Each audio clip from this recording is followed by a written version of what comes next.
Naranasan mo na ba ang rebound weight gain? Yung pagkatapos mong paghirapan ang weight loss, babalik lang din siya. These might be the reasons. Number one, restrictive dieting. Yung puro ka skipping meals or maraming bawal tapos hindi mo naman nasusustain. Pangalawa, short term yung iyong plano. Yung panandalian lang yung way mo or method mo to lose weight tapos hindi siya sustainable so babalik ka sa dating gawi, babalik din yung dating weight gain. And number three, hindi mo na-create yung healthy habit na kailangan not just to manage your weight but to sustain ideal weight, ideal shape.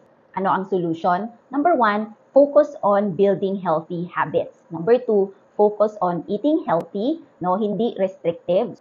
Focus on healthy eating, huwag masyadong dinideprive ang sarili, but make sure na yung kinakain mo ay yung kailangan ng katawan. So each food group may mga role ito sa buhay natin. Like if you eat carbohydrates, that's for energy, protein naman, that's for muscle building, to boost metabolism, and yung fiber, vitamins, and minerals for fruits and vegetable, para yan cleansing and immune boost. So lahat yan kailangan ng katawan. Importante na walang nadideprive dito na sustansya yung katawan natin. Are you looking for a wellness coach that will guide you paano ba ang tamang pagkain para ma-manage ang weight at sustainable ato, hindi ka na nanghuhula at lalong hindi ka mag-experiment sa iyong katawan? Direct message me for free wellness evaluation.